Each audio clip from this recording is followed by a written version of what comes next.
Friends, family members, నా followers అందరికీ happy new year.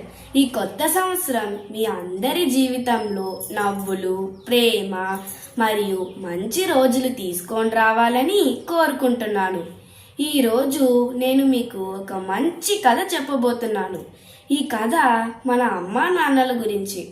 ఒక ఊరిలో ఒక చిన్న అబ్బాయి ఉండేవాడు. అతడు ప్రతిరోజు ఒక పెద్ద మామిడి చెట్టు దగ్గరికి వెళ్ళి ఆడుకునేవాడు.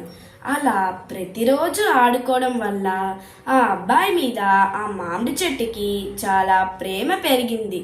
ఒకరోజు ఆ మామిడి చెట్టు అబ్బాయిని చూసి, నా దగ్గర ఉన్న పండ్లని నువ్వు కోసుకొని తిను అని చెప్పింది. ఆ అబ్బాయి సంతోషంగా పండ్లని కోసుకొని తిన్నాడు. ఆ తర్వాత అతడు అక్కడికి రావడం మానేశాడు. కొన్ని సంవత్సరాల తర్వాత ఒకరోజు ఆ అబ్బాయి ఆ దారి వైపు వచ్చాడు. చాలా బాధతో మామిడి చెట్టు దగ్గరికి వెళ్ళాడు. మామిడి చెట్టు అతన్ని చూసి, రా నాన్న, నా దగ్గర కొంచెం సేపు ఆడుకో అని అడిగింది. అప్పుడు ఆ అబ్బాయి ఇలా అన్నాడు, నేను ఇక నీతో ఆడుకునేంత చిన్నపిల్లవాడినేమి కాదు. ఇప్పుడు నేను పెద్దవాడిని అయ్యాను. నా చదువు కోసం బుక్స్ కొనడానికి డబ్బులు కావాలి. నువ్వు నాకు ఏదైనా హెల్ప్ చేయగలవా అని అడిగాడు. అందుకు మామిడి చెట్టు చెప్పింది, నా దగ్గర ఉన్న పండ్లని నువ్వు కోసుకొని మార్కెట్లోకి వెళ్ళి అమ్ము. ఆ డబ్బుతో నువ్వు బుక్స్ కొనుక్కో అని చెప్పింది. ఆ అబ్బాయి ఆ మామిడి చెట్టు చెప్పినట్లే ఆ పండ్లన్నీ కోసుకొని మార్కెట్లోకి వెళ్ళి అమ్మి వచ్చిన డబ్బుతో బుక్స్ కొనుక్కున్నాడు. తర్వాత ఆ అబ్బాయి చాలా సంవత్సరాల వరకు ఆ మామిడి చెట్టు దగ్గరికి రాలేదు. ఒకరోజు చాలా వాడిపోయిన ముఖంతో మళ్ళీ వచ్చాడు. మామిడి చెట్టు అతన్ని చూసి, రా నాన్న, నా దగ్గర కొంచెం సేపు ఆడతావా అని మళ్ళీ అడిగింది.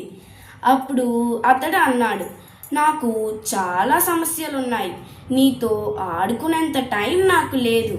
నేను పెళ్లి చేసుకున్నాను. నాకు ఒక సొంత ఇల్లు కూడా లేదు. నువ్వు నాకు హెల్ప్ చేయగలవా అని అడిగాడు. దానికి ఆ మామిడి చెట్టు ఇలా చెప్పింది, నా కొమ్మలన్నీ నువ్వు నరికేసుకో, వాటితో నువ్వు ఇల్లు కట్టుకో అని చెప్పింది. ఆ అబ్బాయి ఆ కొమ్మలన్నీ నరికి వాటితో ఒక అద్భుతమైన ఇల్లు కట్టుకున్నాడు. తర్వాత చాలా కాలం వరకు ఆ మామిడి చెట్టు దగ్గరికి రావలేదు. చాలా సంవత్సరాల తర్వాత ఒకరోజు మళ్ళీ వచ్చాడు. మామిడి చెట్టు అతన్ని చూసి, నా దగ్గర కొంచెం సేపు ఆడతావా అని మళ్ళీ అడిగింది. అప్పుడు అతడు అన్నాడు, ఇప్పుడు వేసవి కాలం, ఈ ఎండని నేను తట్టుకోలేకపోతున్నాను. నాకు నదిలో ప్రయాణం చెయ్యాలని ఉంది. ఒక పడవ కావాలి అని అడిగాడు. దానికి ఆ మామిడి చెట్టు బాధతో ఇలా చెప్పింది, ఇప్పుడు నా దగ్గర పండ్లు లేవు, కొమ్మలు కూడా లేవు. నా కాండం మాత్రమే మిగిలింది. దాన్ని తీసుకొని నువ్వు పడవ తయారు చేసుకో అని చెప్పింది. అతడు ఆ కాండాన్ని నరికి పడవ తయారు చేసుకొని అతడి కోరిక తీర్చుకున్నాడు. మళ్ళీ చాలా సంవత్సరాల తర్వాత వృద్ధుడై వచ్చాడు. మామిడి చెట్టు దగ్గరికి వెళ్ళి ఇలా అన్నాడు, ఇప్పుడు నాకు వయసు అయిపోయింది. చాలా అలసిపోయాను. కొంచెం రెస్ట్ తీసుకోవడానికి చోటు లేదా అని అడిగాడు. అప్పుడు మామిడి చెట్టు చెప్పింది, ఇప్పుడు నీకు ఇవ్వడానికి నా దగ్గర ఏమీ లేవు. ఇదిగో నా వేర్ల దగ్గర కూర్చొని అక్కడ రెస్ట్ తీసుకో అని చెప్పింది. వృద్ధుడు ఆ వేర్ల దగ్గర కూర్చొని రెస్ట్ తీసుకున్నాడు. మామిడి చెట్టు చాలా సంతోషపడింది.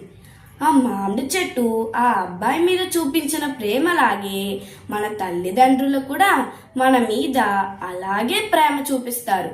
మన కోసం చివరి వరకు ఏదైనా త్యాగం చేస్తారు. ఇదే తల్లిదండ్రుల నిజమైన ప్రేమ.